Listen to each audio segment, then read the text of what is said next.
na mga baliw. Oh, mga baliw!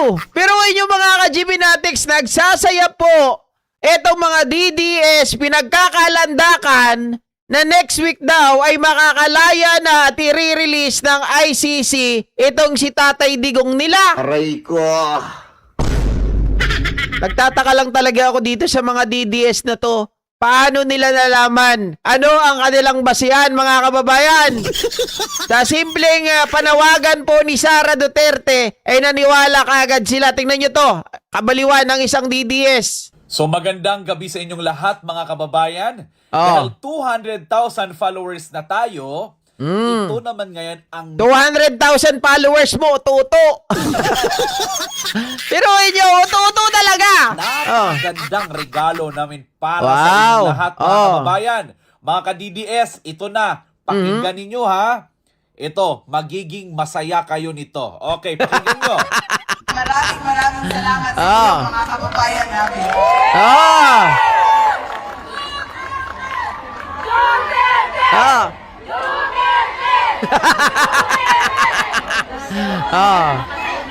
Ang susunod na magpapasalamat, makikita ko po siya sa susunod na linggo. Ah. Mahal natin lahat. Ah. At inaantay natin lahat ang Ah. paglabas at pag-uwi sa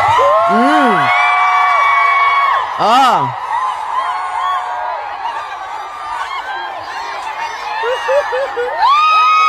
Grabe. Naantay nating lahat ang paglabas at pag-uwi. Bring him home! Oh. Bring him home! Raulo! Maraming salamat sa inyo. Nagdiriwang ang buong bansang Pilipino, Ah. Pilipinas. Ang buong Pilipino nagdidiriwang ngayon dahil hindi naaabot ng August, Okay. si Tatay Digong ay makakauwi Okay. na sa Pilipinas, mga kababayan. Ay! Duterte! Duterte, uto-uto. Aray ko. Duterte, walang utak. Diba? Grabe talaga pagkabaliw na itong mga DDS na to, mga kababayan.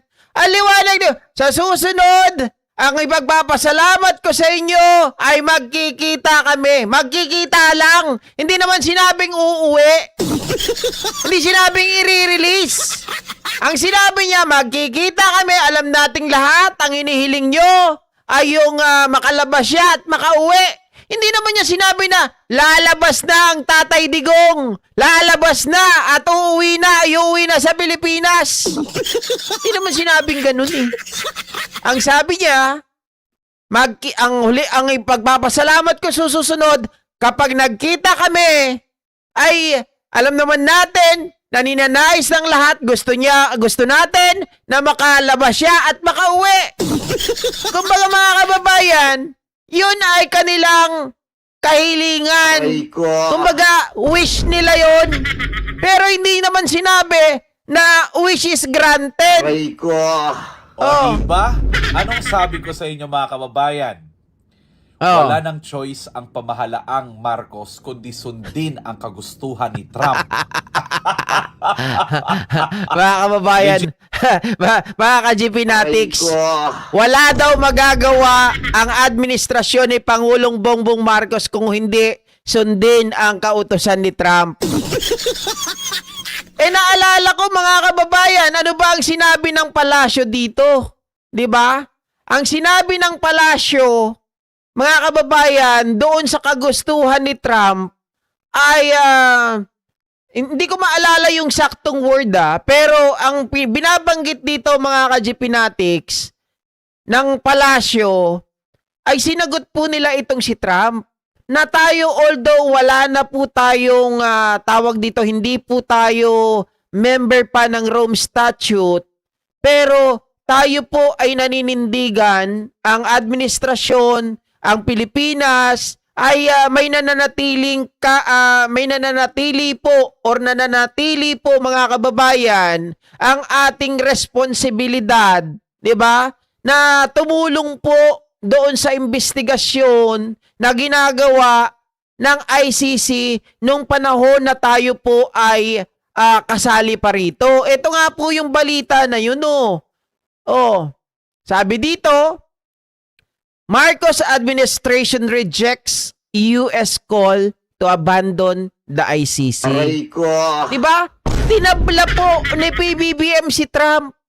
Anong sinasabi dito ng animal na to? Aray Diba? ko. Sorry guys. Kaya lang, mga kapwa nyo Pilipino ang niloloko ninyo. Kapwa nyo Pilipino ang pinipake news nyo. Diba? Alam nyo nang wala ng utak yung mga DDS, pinapaniwala nyo pa. Aray ko. Ano na mangyayari sa kapwa natin Pilipino? Kinumpirma po ng Malacanang na tinanggihan ng Pilipinas ang panawagan ng Estados Unidos na iwanan ng suporta nito sa International Criminal Court kasi nga hinihiling ni Trump na i-abandon na natin ang ICC na wag na daw tayo makipagtulungan. 'Di ba, mga kababayan? Pero ang sabi po ng Pilipinas, hindi maaari. At hindi pwede mga kababayan na makialam sa atin si Trump. Dahil yun ay pananagutan natin, responsibilidad natin. 'Di ba? Oh, sa pagsasabing mayroon pa rin mga natitirang obligasyon. Ang bansa sa ilalim ng mga umiiral na batas at pandaigdigang kooperasyon. Meron tayong obligasyon. 'Di ba? Ang Pilipinas, mga kababayan, hindi tayong pwedeng isang tabi na lang natin yun. At ito pa, kung tayo man, isipin nyo lang, kung tayo man ay aalisin po natin, ito lang ang katanungan dyan. Sa tingin nyo ba, mga ka-DDS? Aray ko. No? Kung tayo ba ay kung tayo ba ay hindi na po, mga kababayan, makikipagtulungan. Kumbaga, talagang as in zero yung ating obligasyon. Palagay nyo ba, pakakawalan pa nila si Digong Duterte? Aray ko. 'Di ba? Wala na tayong dun eh. Nasa kanila na yung jurisdiction. Mga kababayan, nandun na sa kanila yung nililitis na tao. Kumbaga wala nang sayang Pilipinas dun. Kung masasabi na lang natin dyan, kung ititigil natin ang kooperasyon, maaring matigil ang pagpapakulong sa susunod kay Bato, kay Bongo, at kay Sara. Pero, mga kababayan, yung kasalukuyan na nandun na sa dahig na si Digong Duterte, bago pa manawagan si Trump, ay nandun na yun. Sa makatuwid, mga kababayan, yung panawagan, hindi pa rin siya sako. Aray ko. Ibig sabihin, hindi pa rin magkakatotoo ang inyong mga pangarap. 'Di ba? Ang inyong mga pangarap na makauwi si Digong, i-release ng ICC ay hindi po mangyayari. Aray ko. Oh. Katarantaduan yan. O, anong sabi ng palasyo? Sinabi ni Claire Castro na bagamat kumalas na ang Pilipinas sa Rome Statute, nananatili pa rin may bisa ang ilang partikular na obligasyon na may kaugnayan sa mga kasong nagsisimula noong miyembro pa ang bansa ng ICC. Sa madaling salita, tuloy ang pagdampot kila Bato, Bongo sa ICC. Bonus na dito ang pahabol na ICC warrant para kay Inday Sayad. Oh. Asan dyan yung sinasabi nyo na sumunod si PBBM kay Trump? Diba? Isa lang ibig sabihin yan, mga kababayan, hindi tayo tuta ng US. Diba? Dahil may sarili tayong desisyon. May sarili po tayong pagpapasya na hindi porket sinabi, mga kababayan, ni Trump ay gagawin na natin.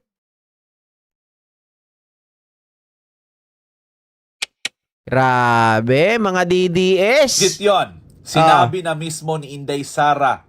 Makikipagkita siya sa kanyang ama next week. Okay. At magiging masaya tayong lahat dahil malapit na siyang uuwi Aray ko. sa bayan Aray ng ko. Pilipinas. Mga kababayan, oh my God. Oh my Isang God. malaking selebrasyon. O, yung mga nangako dyan ha na magpapapiesta, magpapakain sa barangay, mag-ready na kayo dahil magpapakain na tayo. Okay, siguro mga kababayan, kung si Digong magsasalita, sasabihin yan, putang ina ninyong lahat. Aray ko. Nagpapauto kayo sa mga gagong to. Ay, may sayad na rin ba kayo? Mga siraulo kayo. Aray ko. Siguro ganun ang sasabihin ni Digong sa inyo. Mga uto-uto.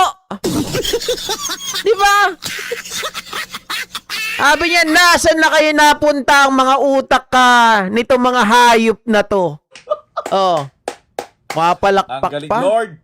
Thank you so much for everything, Lord. Thank you so much for guiding Tatay Digong, for guiding VP Sara, Agoy. at for guiding sa lahat ng mga senators na kumakampi pa rin para sa katotohanan, Lord. I-bless nyo po lahat ng DDS at sa mga tao pa pong bulag sa katotohanan, Aray ko. bigyan nyo sila, Panginoong Jesus. I-bless you daw yung mga DDS. Anak ng baka, oh. Ng malawak pa po ng pangunawa. Silbihan Sige. niyo po yung banal na dugo. Ituloy-tuloy In mo na. In Jesus' name, safe trip back home, Tatay Digong, VP Sara, at sa lahat po ng kumakampi sa tama. Lord, thank you so much for 200 followers, Lord. In Jesus' name we pray. Amen. Hallelujah. Sabi rin ni Ma'am Minerva, ano to? Minerva Mimba kailan? Hindi po totoo. Hindi yan makakauwi, guys. Ano lang to eh. Delusional itong mga didilis. Nag-i-illusion lang po sila, mga kababayan. Hindi natin alam kung baka mga ito, sabi ni Digong, putang ina nyo, hindi siguro kayo nakainom ng gamot. Aray ko. Oy guys, ano lang yun biro lang yun hindi talaga ako yun. Hindi, kung si Digong kasi naalala ko pag nagsalita na gano'n, mumurahin to mga to hindi siguro nakainom ng mga gamot to. Aray ko. Diba? Oh. Diyos ko. Nasa Pinas ba yung siraulo yan? Nasa Pinas mo ata. Aray ko. Kawawang mga didishit na nanaginip ng gising. Mga delusional. Oh. Ay, yung isa nga dyan, umamin na eh. Umamin na mga kababayan na misinterpret lang daw nila. Oh, yung mga DDS, pag-amin, sabay bawi. Anong banat mga kababayan? Yun na nga eh. Sabi niya ganun, balita pa lang yun, pero natakot na sila. Bakit naman kami matatakot, mga kababayan? Si General Torre nga, hindi raw natakot sa tatay, sa anak pa kaya? Diba? Oh. Makitid din utak ng hayop na DDS na yan. Ipapamura ko na yan kay Tatay Digong nila eh. Sabi ni Ma'am Minerva Mimba, tanong ko nga sa kanilang mga didilis yan, Sir GB. Nung napanood ko to, sabi ko, anak ng tinapa. Mga kababayan, sabi ko, alam nyo, ganito lang yan. Kung maraming naniniwala sa kanila, ibig sabihin yan, pwede pa rin sila maghalal talaga ng presidente, di ba? Pwede pa rin sila maghalal ng number 1 na senador. Aray ko. Oo, kaya kailangan matanggal, ma-impeach talaga si Inday Sayad, guys. Sabi ni Mama Aishirin, Diyos mio, pakainin nyo, baka isang linggo walang kain. Aray ko. Hindi naman mukhang isang linggo walang kain, mukha naman may pera to. Diba? Mukha naman may pera to, kaya lang mga kababayan, baka nanaginip lang talaga ng gising, talagang delusional. Aray ko. Diba? Ay nako. Alright. So yung ano na natin yan, hindi po totoo yan mga kababayan Hindi mangyayari ang inyong iniisip, ang inyong wish ay hindi po magagrant. Aray ko. Katarantaduhan yan. Intindihin nyo. Madali lang naman umintindi ng salita eh. Tingnan, pakinggan natin yung salita ni VP Sara Duterte dito. Oh. Ano ba sabi ni Sara? At ang kanyang paglabas sunod na linggo, mahal natin lahat. At inaantay natin lahat ang kanyang paglabas at pag-uwi sa Oh. Sa susunod ng linggo ay makikipagkita ako sa kanya. Na inaantay nating lahat ang kanyang paglabas, ang kanyang pag-uwi. Doon lang? Hindi nyo nauunawaan? Paano pa kaya pag sa numero? Kapag si Sara na mga kababayan naglabasan yung numero niya, bank account, AMLA, BIR, wala na. Di ba nagkagulo ng utak? Oh. Akala nila pag napasok sa ICC, ganun lang madaling ilabas? Again guys, ganito lang yan ha. Kahit magbago pa ang desisyon ng Pangulo natin. Let's say, sabihin niya, okay Trump, susunod kami sa'yo dahil kami ay tuta, kunwari ganun, di ba?